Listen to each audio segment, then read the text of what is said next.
दोस्तों, हमारे आस पड़ोस में या अगल बगल में, मोहल्ले में, शहर में, गांव में या कहीं भी जब कोई क्राइम की घटनाएं घटती हैं और उन क्राइम की घटनाओं का पुलिस सही तरीके से पर्दाफाश नहीं करना चाहती या नहीं कर पाती, तो कई बार प्रश्न चिन्ह उठते हैं पुलिस के सवालिया कार्रवाई के ऊपर, सवालिया क्रियाकलाप के ऊपर। लेकिन उस समय हम एक चीज भूल जाते हैं कि पुलिस भी आखिर इंसान ही होती है।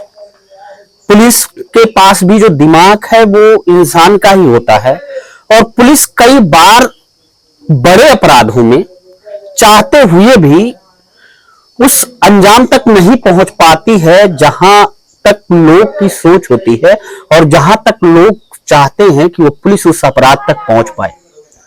ऐसी बहुत सारी कहानियां आपको देखने को मिल जाएंगी जो समय के साथ पुलिस उन कहानियों की पहेली को सुलझा नहीं सका और कहानी का जो आखिरी का पार्ट था उस पार्ट तक, अपने लक्ष्य तक पुलिस पहुंच नहीं सकी। और ऐसे हैरत अंगेज कारनामे अमूमन देखने को मिल ही जाते हैं। दोस्तों, आज ऐसी एक कहानी जिसका पुलिस सन 2021 में, आज से करीब 4 साल पहले ये पूरी घटना घटती है। घटना करने के बाद पुलिस पूरी तरीके से तफ्तीश करती है, पूरी तरीके से उस अपराध के अंदर तक जाती है, लेकिन उस अपराध का अभी तक कोई हल नहीं निकल पाया और ना ही पुलिस उस अपराध में फाइनल रिपोर्ट लगा पाई। बहुत ही रोचक कहानी है, बहुत ही समझदार तरीके से कहानी है, और कहानी को पूरी सुनने के बाद आपको लगेगा कि ये आखिर कैसे हो सकता है। तो कहानी सुनने के पहले आपसे, कहानी शुरू करने से पहले आपसे मेरा छोटा सा विनम्र अनुरोध है कि अगर अभी तक आपने चैनल को सब्सक्राइब नहीं किया है तो चैनल को सब्सक्राइब कर लेना, अगर आपको लगे कि मेरी कहानी से आपको थोड़ी सी भी सीख मिली तो। और बेल आइकन की बटन को प्रेस कर लेना ताकि जब भी मैं ऐसी कहानी आपको सतर्क और जागरूक करने के लिए अपने चैनल पर लेकर आऊं तो उसका नोटिफिकेशन सबसे पहले आपको मिल जाए। दोस्तों, बात है सन 2021 की। दिल्ली का एक इलाका पड़ता है समयपुर बादली, और इसी समयपुर बादली के उस शहरी इलाके में सुबह के तकरीबन 4 बजे कुछ बुजुर्ग लोग जो 5-6 की संख्या में रहे होंगे, वो मॉर्निंग वॉक करने जा रहे थे। अच्छा, जब ये मॉर्निंग वॉक करने जा रहे थे, आधे घंटे तक ये लोग पैदल चलते हैं और पैदल चलने के बाद एक घर के सामने पहुंचते हैं। और जब इस घर के सामने पहुंचते हैं तो वहां देखते हैं कि घर के अंदर से एक आवाज आ रही है, और वो आवाज जो है बहुत तेजी से आ रही है। ऐसा लग रहा है कि घर के अंदर 4-5 लोग इकट्ठे ही चिल्ला रहे हैं। अब ये लोग जब इस तरीके से आवाज सुनते हैं तो ये 4-5 बुजुर्ग जो मॉर्निंग वॉक करने निकले थे वहां पर रुक जाते हैं, और समय हो जाता है तकरीबन 4:30 बजे का। अब ये लोग देखते हैं कि जिस घर से आवाज आ रही है उस घर के बाउंड्री वाल पे, क्योंकि बाउंड्री बनी थी घर की, तो एक व्यक्ति जो है वो कूदा है बाहर की तरफ। अब जब वो बाहर की तरफ कूदता है तो पीछे से देखते हैं घर के पीछे से आवाज आ रही चोर चोर की। अब ये बुजुर्ग लोग समझ जाते हैं कि ये कोई ऐसा मैटर नहीं है, चोरी का ही मैटर है।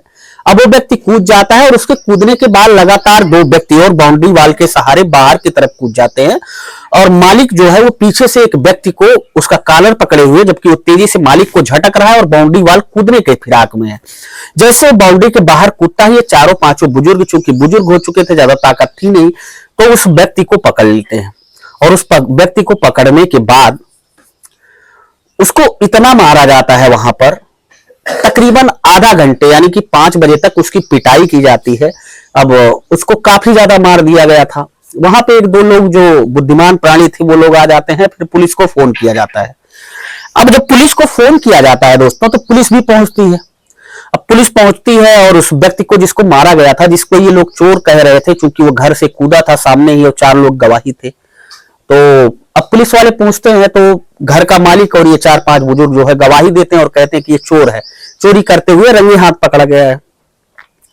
अब चूंकि उसको चोट बहुत ज्यादा आ चुकी थी, पुलिस वाले क्या करते हैं, उसको एक जीप पे लादते हैं अपनी, और जीप पर लादने के बाद थाने ना ले जाकर बल्कि हॉस्पिटल लेकर जाते हैं। और हॉस्पिटल जब पहुंचते हैं कुछ देर उसका इलाज चलता है, उसके बाद वो व्यक्ति जो है हमेशा के लिए दुनिया को छोड़ देता है। कहने का मतलब उस व्यक्ति को ज्यादा चोट लग चुकी थी और वो एक्सपायर हो जाता है। अब पुलिस के पास सबसे बड़ा सवाल ये उत्पन्न होता है कि आखिर ये मरने वाला मृतक जो चोर है, जिसे लोग चोर कह रहे थे, रंगे हाथों पकड़ा गया है, और है ये कौन? पुलिस उसकी बॉडी को सुरक्षित रखती है अपने पास, वहां लोकल न्यूज़पेपर में छपता है कि एक चोर पकड़ा गया जिसको लोगों ने मारा पीटा, वो मर चुका है, इसकी पहचान कैसे होगी? अच्छा, 24 घंटे बीत जाता है, कई लोग आते हैं देखते हैं, लेकिन कोई भी व्यक्ति ये तैयार नहीं था बताने के लिए कि मरने वाला चोर आखिर है कौन। अब पुलिस कुछ देर और इंतजार करती, इसके पहले एक शख्स आता है और उस व्यक्ति को देखता है और कहता है कि इनको मैं भली भांति जानता हूं, और ये यही समयपुर बादली से कुछ दूर पर एक गांव पड़ता है, उस गांव के रहने वाले हैं। अब उससे पुलिस पूछती है कि आप कैसे जानते हो? तो कहता है कि मेरा व्यक्तिगत इनके परिवार से आना जाना है, बैठना है, हम एक दूसरे को अच्छी तरीके से जानते हैं साहब। पुलिस कहती है कि घर पता है? वो कहता है हाँ साहब, मुझे सब कुछ पता है। कहता है ठीक है।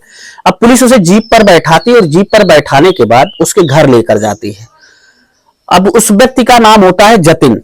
जतिन के घर पहुंचती है। जतिन के घर पहुंचने के बाद पुलिस उसकी पत्नी को जैसे ही बताती है कि आपका पति जो है वो चोरी के इल्जाम में लोगों ने उसे बहुत मारा और उसकी अस्पताल में डेथ हो गई, मर चुका है वो।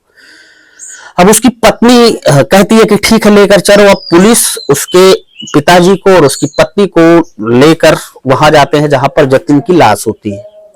अब जतिन की लाश के पास जब ये लोग पहुंचते हैं तो ये लोग दहाड़े मारकर रोने लगते हैं। अब दहाड़े मारकर जब रोने लगते हैं, अब हो ही क्या सकता था? पुलिस कहती है भाई लोगों ने मारा, जिन लोगों ने गलत तरीके से मारा है उनके ऊपर हम केस करेंगे, उनके ऊपर मामला FIR दर्ज होगी। हालांकि जैसे तैसे मामला जो है वो सॉल्व होता है और ये व्यक्ति जो था नितिन, और ये व्यक्ति जो था इस व्यक्ति का कई लोगों के बीच में अंतिम संस्कार होता है। और जितने भी लोग अंतिम संस्कार में रहते हैं वो सारे लोगों का कहना था कि जतिन इस प्रकार का कोई कृत्य में शामिल नहीं था। वो तो ट्रक चलाया करता था और उसका चोरी से या इस प्रकार की कोई किसी प्रकार की कभी किसी से कोई दुश्मनी ही नहीं रही। बड़ा हंसमुख स्वभाव और चोरी जैसे मामलों में उसका कोई लेना देना नहीं था। हालांकि पुलिस के रिकॉर्ड में थाने में भी उसके नाम जो है किसी प्रकार का कोई अपराध पंजीकृत नहीं था। अब जब 1000 लोगों के बीच में ये अंतिम संस्कार हो जाता है, धीरे धीरे समय कट जाता है, 13वीं संस्कार हो जाता है। 13वीं संस्कार होने के बाद पत्नी और पिता दोनों परेशान होते हैं। अब जो जतिन का पूरा कैरेक्टर था वो पुलिस पूरी तरीके से खोलकर देख चुकी थी। कई थानों पर संपर्क किया जाता है कि क्या जतिन के नाम चोरी की कोई FIR है, तो पता चलता है कि जतिन बहुत अच्छा आदमी था। वो ट्रक चलाता था। ट्रक चलाने के दौरान उसके अंदर सिर्फ एक गंदी आदत थी कि वो शराब का सेवन कर लिया करता था। अब सवाल ये आता है कि पुलिस वाले कहते हैं अपने हिसाब से और परिवार वाले कि हो सकता है उसने उस रात शराब पी रही हो, शराब के नशे में अपने कुछ मित्रों के साथ किसी के घर में कूदा रहा हो। लेकिन पुलिस इसको अभी ऐसे मान ही रही थी। धीरे धीरे 21 दिन का दिन गुजर जाता है। उधर पत्नी और बाप के आंखों के जो आंसू थे वो पूरी तरीके से थम चुके थे। लेकिन 22वें दिन इस पूरे घटना में नया मोड़ आ जाता है। नया मोड़ तब आता है जब जतिन खुद चलकर अपने घर पहुंचता है और वो भी दारू के नशे में। अब जिस गांव में लोग उसका अंतिम संस्कार में शरीक हुए थे, जिस गांव में लोग उसके अंतिम संस्कार में गए थे, वही व्यक्ति जब जिंदा तौर पर गांव में पहुंच जाए तो सोचिए क्या हाल होगी। जैसे ही वो अपने पिताजी के पास पहुंचता है, उसके पिताजी एक चारपाई पर भोजन कर रहे होते, चारपाई से उठकर भागते हैं। पत्नी को जैसे बताया जाता है तो फिर पत्नी भी उठकर भागती है। लोगों को लगता है कि जतिन का भूत आ गया, क्योंकि उनके सामने उन्होंने ही उस बॉडी की पहचान की है, वही व्यक्ति अब जिंदा आ रहा है। अब सवाल उठता है कि अगर ये जतिन है तो मरने वाला कौन था? अब तुरंत पुलिस को इन्फॉर्म किया जाता है। पुलिस का एक जवान आता है, लेकिन जतिन उस समय इतना नशे की स्थिति में होता है कि पुलिस वाले उससे कुछ भी पूछने की फिराक में अगर थे भी तो उसका कोई माकूल जवाब उनको मिलने वाला नहीं था। अब पुलिस वाले उसे थाने भी नहीं ले जा सकते थे, क्योंकि वो इतना शराब का सेवन कर लिया था कि वो चलने की स्थिति में नहीं था। पुलिस का एक सिपाही उनके यहां रात में ड्यूटी देता है, उस जतिन के बगल बैठकर पूरी रात में जब उसको शराब का सेवन करने के बाद जब सुबह उसकी शराब उतरती है तो जतिन से पूछा जाता है कि जतिन जी, अभी आपका अंतिम संस्कार हुआ था और आप चोरी के मैटर में आपका मर्डर हो चुका है, आप जिंदा यहां कैसे आए?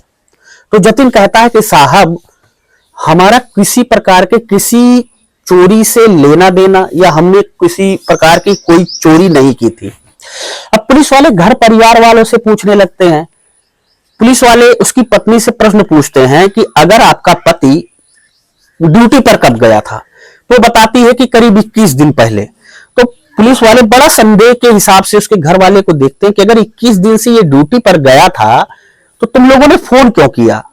तो उसकी पत्नी बताती है, दरअसल साहब ड्यूटी जाने के पहले, इस बात की उसके पिताजी भी पुष्टि करते हैं कि साहब ड्यूटी जाने के पहले हमारी बेटे से झगड़ा हो गई थी और फिर हमने इसी फिराक में उन्हें फोन नहीं किया और 2-3 दिन बाद ये चोरी के मामले में इनका मर्डर हो गया। तो हमने साहब फोन नहीं मिलाया कि फोन जब जो लोग मारे होंगे वो लोग फोन तोड़ दिए होंगे, हमने इसलिए फोन नहीं मिलाया। पुलिस कहती है कि घटना में कुछ ना कुछ तो लोचा है। अब पुलिस के पास सवाल बहुत सारे थे, जवाब कुछ भी नहीं था। पुलिस को अंधेरे में तीर चलानी थी, लेकिन पुलिस जो है उजाले में तीर चलाना शुरू करती है, बारीकी से अध्ययन करती है। पुलिस नितिन को घर बुलाती है, थाने बुलाती है घर से। उसकी पत्नी को, उसके पिताजी को थाने लेकर आ जाती है कि एक चीज पूछा जाता है। जब पुलिस उससे पूछती है कि भैया आप जो ट्रक चलाते हैं किस ट्रांसपोर्ट कंपनी में चलाते हैं, तो पुलिस को सब बताया जाता है। अब पुलिस उस ट्रांसपोर्ट कंपनी में जाती है और पूछती है कि क्या नितिन उस दिन ड्यूटी पर आया था? तो वो कहते हैं कि हाँ साहब आया था। बोलते हैं कि ट्रक लेकर कहां गया था? तो पुलिस वालों को ट्रांसपोर्ट के मालिक बताते हैं कि साहब हमारा बहुत अच्छा बंदा है, बहुत अच्छी ट्रक ड्राइव करता है, उस दिन ये गुस्से में आया और कहा कि घर से झगड़ा हो गई, मुझे किसी लॉन्ग ड्राइव पर भेज दीजिए। तो साहब इसको हमने पहले जम्मू भेजा ट्रक लेकर, फिर ये जम्मू से कलकत्ता गया, कलकत्ता से फिर ये कन्याकुमारी गया, कन्याकुमारी से इसे हमने मद्रास भेज दिया, मद्रास से फिर ये चंडीगढ़ आया और चंडीगढ़ से फिर इसे हमने फिर से दोबारा जम्मू भेज दिया।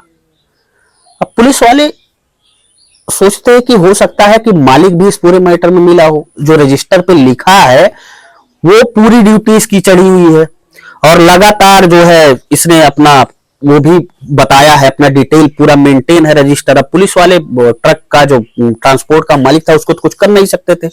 अब पुलिस वालों को एक दिमाग सूझा कि अगर ये व्यक्ति जहां जहां जिस रास्ते पर बता रहे हैं उस रास्ते पर गया है और यही ट्रक ड्राइव कर रहा है, तो टोल टैक्स तो रास्ते में पड़ा ही होगा, टोल टैक्स पर इसने गाड़ी की पर्ची कटवाई होगी।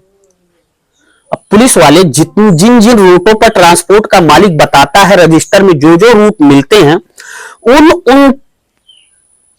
रूटों का टोल टैक्स का सीसीटीवी कैमरे की फुटेज मंगाई जाती है। इस काम में कई दिन लग जाते हैं और जब फुटेज पुलिस के पास आती है तो पुलिस खुद चौकन्नी, पुलिस एकदम अजीब सा उसका दिमाग हो जाता है कि आखिर ये संभव कैसे हो सकता है। क्योंकि जिस नितिन को लोग अंतिम संस्कार कर आए थे, जिसे मारा गया था चोरी के मामले में, वो वही व्यक्ति उस दिन ट्रक ड्राइव कर रहा है और पूरा जितना ट्रांसपोर्ट के मालिक ने बताया कि इस रूट पर गया था एकदम बिल्कुल उसी तरीके से, और वो ड्राइविंग सीट पर बैठा ट्रक ड्राइव कर रहा है। अब पुलिस के पास सवाल ये था कि आखिर मरने वाला व्यक्ति कौन था अगर जतिन जिंदा है तो। अब जतिन के परिवार वालों से, उसके पत्नी से और उसके पिताजी से पुलिस वाले ने पूछा कि जब अपने डेड बॉडी की पहचान की थी तो क्या देखकर पहचान की थी? अब उसकी पत्नी और उसके पिताजी ने बताया कि दरअसल जो बॉडी थी वो बॉडी हूबहू जतिन की थी और चूंकि लोगों ने चोरी करते वक्त उसको इतना मारा था कि उसके चेहरे की पूरी हालत बिगड़ चुकी थी, लेकिन लंबाई, चौड़ाई, मोटाई सब कुछ देखने के बाद वो जतिन ही लग रहा था। और पहचान का एक सबसे बड़ा जरिया जो पुलिस के रिकॉर्ड में था वो ये था कि उसके दाहिने हाथ की दूसरी वाली उंगली थी नहीं, और पुलिस इधर जब जिंदा जतिन के हाथों को देखती है तो उसके भी दाहिने हाथ की दूसरी उंगली नहीं थी। ये संयोग कहा जाए या इत्तेफाक कहा जाए। पुलिस 2021 से आज 2025 चल रहा है, 4 साल से अभी तक ये खोज कर लोगों के सामने इस सत्य को नहीं ला पाई है कि आखिर वो मरने वाला कौन था। जो भी रहा होगा, जैसे भी रहा होगा, लेकिन जतिन इधर उसके घर वाले उसे मृत मान चुके थे, अंतिम संस्कार किया जा चुका था, 13वीं संस्कार हो चुका था, गांव वाले उसे मृत मान चुके थे, लेकिन वो 21 दिन बाद जिंदा होकर वापस घर आता है। तो ऐसे कई मामले पुलिस के सामने भी आ जाते हैं, क्योंकि पुलिस भी इंसान होती है, जिसको सॉल्व करना, जिसको उसका हल निकालना, उसको पूरी घटना को डिस्क्लोज करना कई बार प्रश्न चिन्ह उठाता है। खैर, आप इस पूरी कहानी के बारे में क्या कहना चाहते हैं, और आप इस पूरी कहानी के बारे में अंदाजा लगाकर बताइए कि आखिर में इस पूरी कहानी में क्या हुआ होगा। आपने पूरी कहानी किस जिले से, किस राज्य से, किस प्रदेश से, किस गांव से, किस मोहल्ले से देख रहे थे, हमें यह भी बता दीजिएगा। आपका पूरी कहानी के बारे में क्या कहना है, कमेंट बॉक्स में अपनी राय जरूर बताइएगा। मिलता हूं ऐसी एक नई कहानी के साथ आपको जल्द ही। इस कहानी को सुनाने का मकसद किसी को हैरान करना या परेशान करना नहीं था दोस्तों। इस कहानी को सुनाने का मकसद सिर्फ इतना था कि आप सतर्क रहें, जागरूक रहें, कभी भी किसी ऐसे प्रकरण में ना आए, चीजों को वेरीफाई कर करें, अफवाहों पर ध्यान ना दें। मिलता हूं ऐसी एक नई कहानी के साथ आपको जल्द ही, तब तक के लिए जय हिंद, वंदे मातरम।